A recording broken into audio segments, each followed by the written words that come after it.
사회적 약자들에 대한 기독교적 이해 7주차 두 번째 동영상이고요. 우리가 이주 노동자들에 대해서 우리가 생각해 보고 있습니다. 과연 우리나라에서 살고 있는 이주 노동자들이 겪고 있는 문제들은 어떤 것이 있을까요? 236만 명이 넘는 이주 노동자들이 있습니다. 이들이 겪고 있는 것들이요.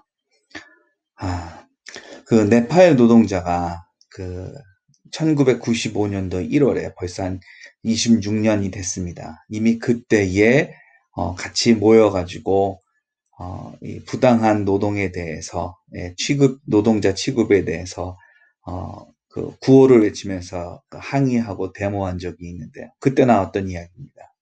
제발 때리지 마세요. 우리를 짐승 취급하지 마세요. 우리도 사람입니다. 우리는 노예가 아닙니다. 월급을 우리 손에 직접 주세요. 압수한 여권을 돌려주세요. 이러한 구호들을 외쳤었습니다. 자, 그러니까 사용자가 고용주가 노동자들을 때렸던 것이죠. 사람 취급하지 않았던 것입니다. 그리고 월급을 줘야 되는데 월급을 준다 그러면서 딴 데다가 보관을 하거나 아니면 그런 식으로 거짓말을 했던 거고요. 그리고 함부로 다른 곳으로 가지 못하도록 아예 여권을 압수한 다음에 돌려주지 않았던 것이죠.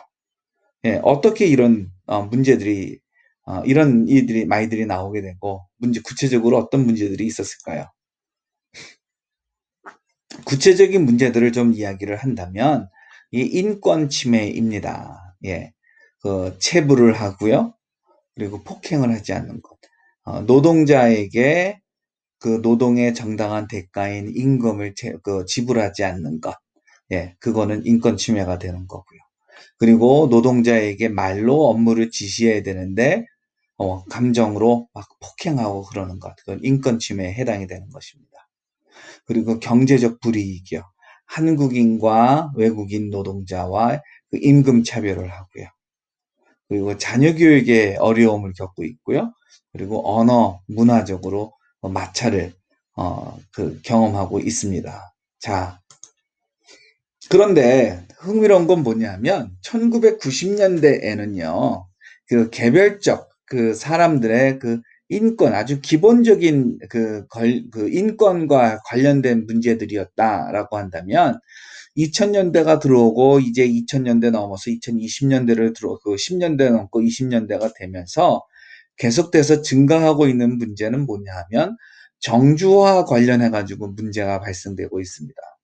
우리나라에서 살다 보니까 우리나라가 안전하고 우리나라가 체계적이고 그래서 본국보다는 우리나라에서 거주하기를 원하는 영주하기를 원하는 아니면 오랫동안 살면서 돈을 벌기를 원하는 외국인 노동자들이 늘어났습니다. 자, 이렇게 정주화하게 되면서 정착하게 되면서 우리나라 사람이 아니었다 보니까 그 관련된 문제들이 나오게 되는데요. 자, 다시 한번 이 앞에 문제를 볼까요? 인권 침해, 경제적 불이익 이런 것들은 1990년대부터 있어 왔던 그 인권 문제라고 얘기를 할 수 있다면 이제 이 외국인 노동자들이 내지는 이주 노동자들이 우리나라에서 가정을 꾸리고요. 그리고 그 가정을 꾸린 다음에 그 가정에서 자녀들이 태어나고요. 그리고 이제는 뭐예요? 그 가족끼리만 살아가는 것이 아니라 그 공장에서만 아니면 근로 장소에서만 일하는 그 한국 사람과 대화하는 것이 아니라 사회의 전 영역에서 만나다 보니까 문화적, 언어적 마찰들이 이제 벌어지게 된 겁니다. 자, 그것이 바로 이러한 그 문제라고 얘기할 수가 있을 것 같고요. 자, 왜 이런 문제가 생길까요? 여기에는 몇 가지 이유가 있을 수 있을 것 같은데 일단은 우리가 좀 기본적으로 오래전부터 가지고 있었던 그 배타적 순혈주의라고 하는 거예요. 요즘에 그 배달의 민족이 아주 새롭게 아주 우스운 말이 되었습니다. 그쵸? 그러니까 배달하는 민족이라는 말이죠. 근데 그 전에는 뭐였습니까? 하나의 민족을 이야기하는 거였습니다. 우리가 우리 스스로를 가리켜서 말하는 특징 중에 예, 그 첫 번째, 두 번째 손 꼽히는 것이 뭡니까? 한 민족, 한 언어, 한 문화를 가지고 있는 사람들. 예, 우리는 순수 혈통이다. 우리는 단일 민족이다. 이런 말들을 우리 스스로에게 자랑거리로 손꼽으면서 이야기를 했었습니다.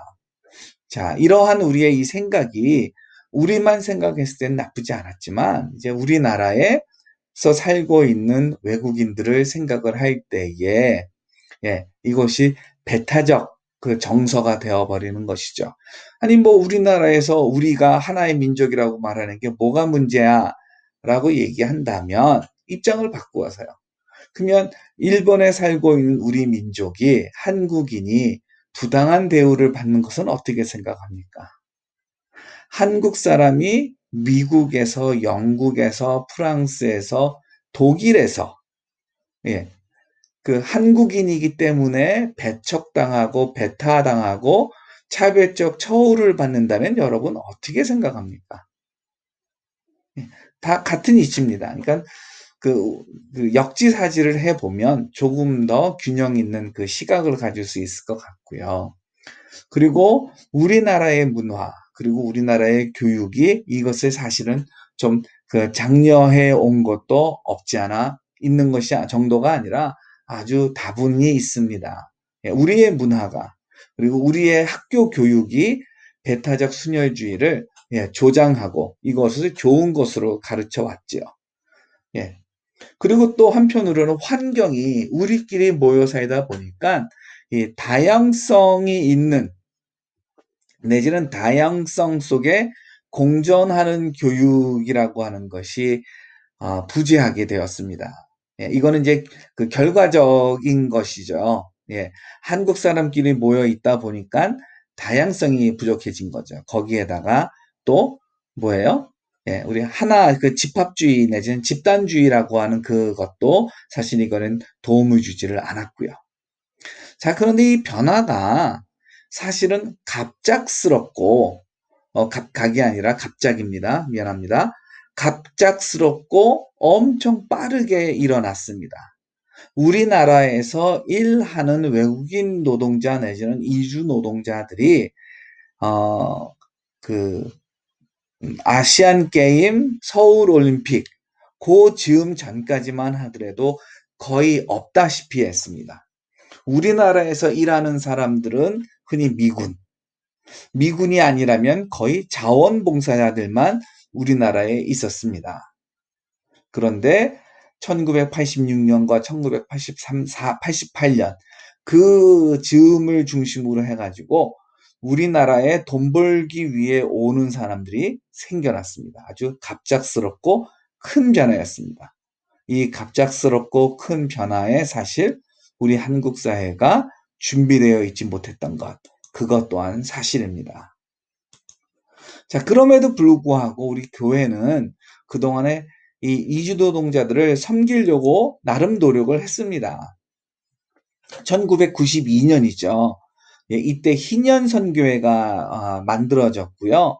이주노동자들에게 상담, 그리고 의료 지원, 쉼터 제공을 하고 있습니다. 희년선교회 같은 경우에는 이 당시에 외국인 노동자들이 한국의 의료보험 혜택을 받지는 못하고 또 불법 체류자들이 많다 보니까 또 의료보험을 받지를 못하게 되니까 외국인들만의 의료보험 제도를 희년선교회가 주도적으로 만들기도 했었습니다.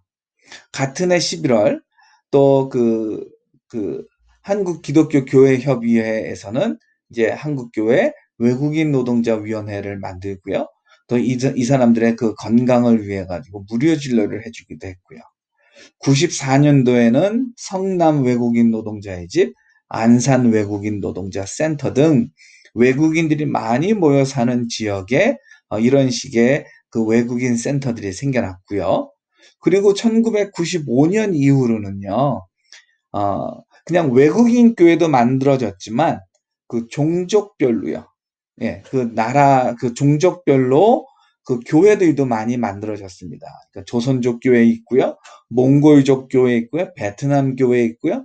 우리 학교에서 공부하고 있는 베트남 학생도 그 지방 어느 큰 도시에서 그 교회 그 담임 목사로 섬기고 있고요. 또 뭐 네팔인들을 위한 교회들이 있고요. 예, 뭐 인도네시아 사람들을 위한 교회, 태국인들을 위한 교회, 이러한 그 다양한 예, 그 민족들의 특정 민족들만으로 해가지고 섬기는 그런 교회들도 많이 만들어졌습니다. 자, 최근 이 이주 노동자들에 대한 그 지원의 경향들은 이렇습니다. 일단 상담 활동이에요. 주로 어떤 상담이냐 하면은 뭐 체불임금 상담, 건강 상담, 내지는 돈 벌러 우리나라에 오기는 했지만 그러나 가족과 떨어져 있으면서 우울증을 겪는 사람도 있고요.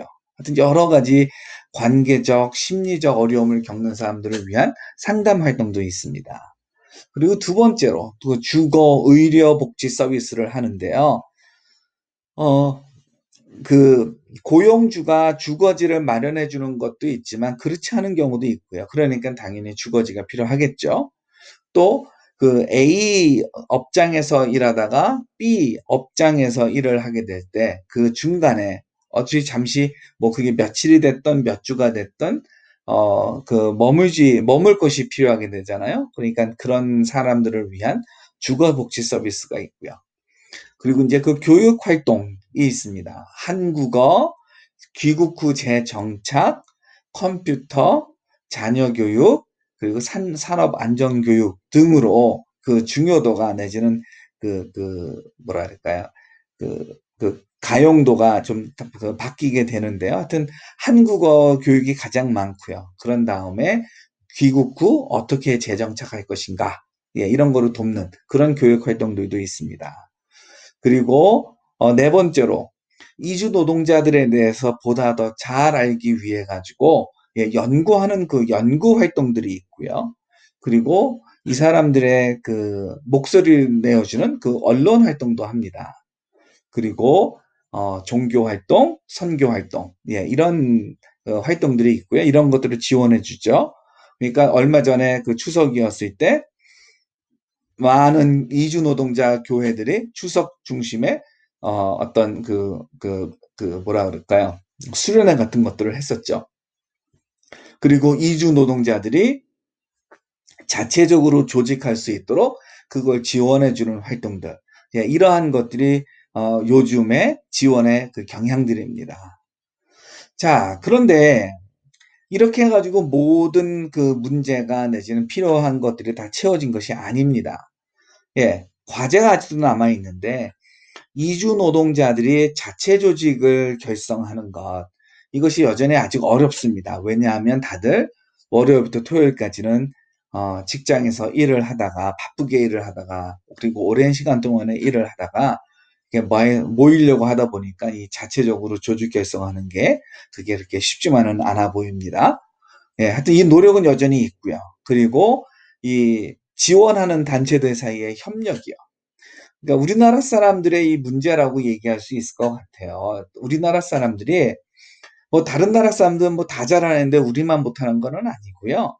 다들 좀 그 정도의 차이가 있기는 합니다. 근데 특별히 우리 한국 사람들은 자기 중심적으로 모이거나 아니면 각자 따로 그냥 알아서 그 일을 하거나 사역을 하는 것에 많이 이렇게 그 경향성이 보입니다. 자, 이 지원하는 단체들이 같이 협력할 수 있다면 자원을 공유할 수 있고 그러다 보면 보다 적은 그 효율적으로 예, 보다 잘 섬길 수 있을 것 같은데 예, 협력을 어떻게 할 것인가 아주 중요한 문제이고요. 자, 그리고 그 성경은 이 이주민들을 어떻게 보고 있는가, 이주 노동자들을 어떻게 보고 있는가에 대한 연구가 사실 더 필요할 것 같습니다. 성경은 우리 믿음의 원칙이고요. 우리 생활의 원칙입니다. 자, 성경이 말씀하시는 대로 우리가 이주민들을 대하고 같이 만나고 그리고 이들과의 그 관계를 잘 설정을 해야 될 텐데 근데 성경은 과연 이주민을 뭐 어떻게 보고 있을까요? 이거를 잘 아는 것이 필요하지 않을까 싶습니다. 사실 이 내용은 우리가 3주차, 4주차에 살펴보기도 했었죠. 자, 이렇게 이주 노동자들에 대해서 우리는 어떻게 이해하면 좋은 것인지에 대해서 두 개의 동영상으로